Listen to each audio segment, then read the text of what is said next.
The U.S. Surgeon General is coming for my whiskey and calling for cancer warnings on alcohol. Pharmacies are closing across the country, but Virginia may have the answer, actually. And some true heroes are providing life-saving care in the middle of the devastating California fires. That is just some of what we are talking about today. So thank you so much for tuning in. It's January 17th, 2025, and I'm Mason Manuel coming to you from the home of pharmacy at the American Pharmacists Association. You're tuning in to RX Report, where you get your health, your news delivered. Let's dive in.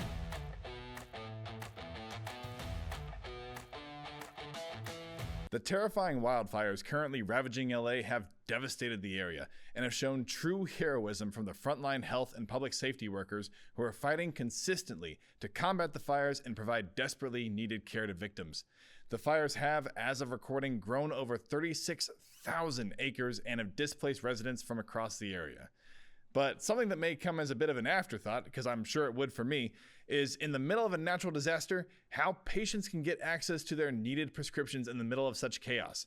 The last thing I'm thinking about in the middle of a fire is where do I get my documentation? Thankfully, there is some hope for patients needing access to their medications. A declared state of emergency has gone out in California, which enables the California Business and Professions Code Section 4062B. I know that's a mouthful, but this code is vital to providing patient care to those in disaster zones in California. Very basically, this code allows pharmacies to provide care to those in emergency zones by waiving requirements for prescription forms, record keeping, labeling, and other standard pharmacy practices. If you or someone you know are currently affected by the fires and need access to pharmacy services, you can check out RX Open, that's at the link below, to find currently accessible pharmacies. To all of the emergency workers and firefighters leading relief efforts in California, a huge thank you so much from all of us at APhA. And to all of those affected by the fires, our hearts and thoughts are with you, and please stay safe out there. If you'd like to support those affected by the tragedy, APhA through the APhA Foundation has partnered with the Red Cross to provide a fund to the victims. You can donate at the link in the description below. Moving on. As we are all acutely aware, it's Friday, yes, which means that it's almost time to take a load off and enjoy the weekend. But be careful how much fun you have, though, as the Surgeon General has a message for you. Just in time for the weekend, a new warning about the dangers of alcohol and cancer. The advisory from U.S. Surgeon General Vivek Murthy reminds Americans alcohol is the third leading preventable cause of cancer, behind tobacco and obesity. A reminder he wants added to warning labels already on booze, beer, and wine. Yep, that's right. The Surgeon General has officially requested that a cancer warning be added to alcohol. Though beer, wine, and spirit makers have in the past argued that light alcohol consumption can combat cardiovascular disease, first off, that's one up by cancer, and secondly, that claim is already regularly criticized. The scientific consensus on alcohol being a carcinogenic actually follows the 2020 Dietary Guidelines Advisory Committee, where they recommended capping alcohol consumption to just one standard drink, or about 14 grams of alcohol a day. Now look, I love a good Jack and Coke as much as the next guy. But even I have to say, I'm not sure it's worth getting cancer. Alcohol has been found to increase the risk of several different cancers, with breast and mouth cancer getting an increased risk of 10 and 40% respectively. Now, the changes to warning labels can only come through Congress, and interestingly, the only other country that has a cancer warning on its alcohol labels is South Korea. So, I have an idea. Getting these warnings on our beer cans could weirdly become a source of national pride. Stick with me. As we become the almost first to lead the charge to making alcohol's relation to cancer more visible, that gives USA a one-up on almost every other country. That's enough from me, baby. USA! So until Congress asks, we'll have to wait and see if anything happens. But until then, I would love to know your thoughts. Would these labels make you think twice about drinking?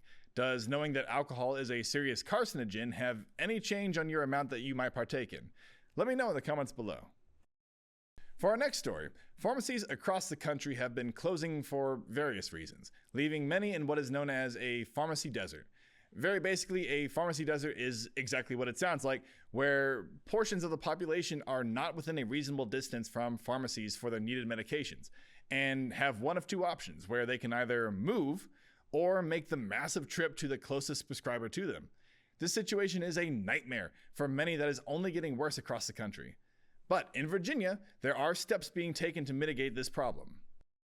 More than 20 counties in Virginia have either one or no pharmacies, according to the Virginia Pharmacy Association. The goal of the Save Local Pharmacies Act is to eliminate pharmacy deserts by protecting access to healthcare and lowering costs. According to pharmacists, right now Medicaid reimburses pharmacies an average of $1 per prescription, which is less than the $10 average cost of dispensing prescriptions.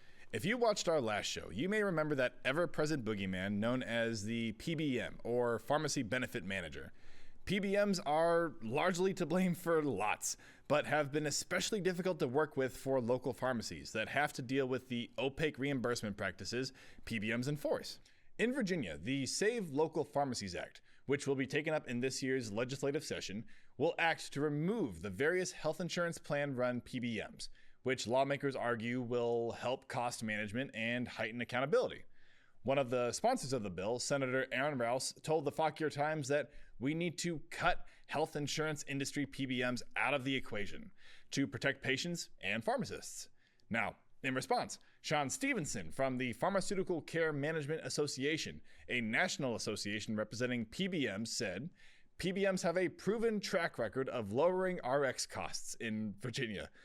PBMs will save Virginians $26.3 billion over 10 years over all insurance markets.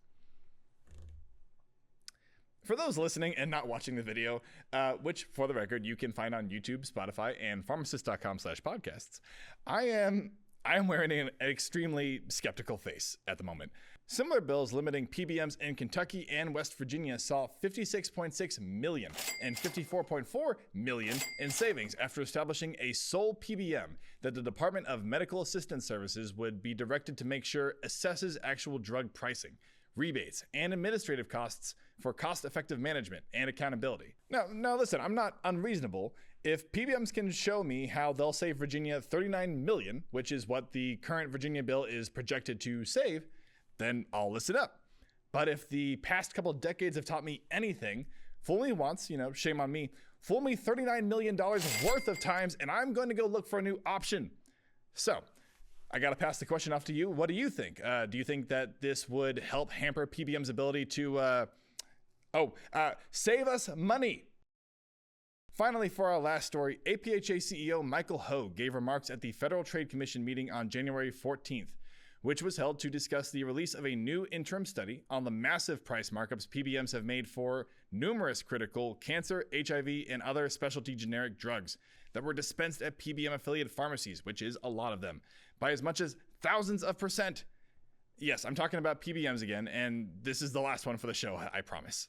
The FTC's report speaks to how the vertically integrated PBM structure harms both pharmacists and patients, the very clients they were made to support.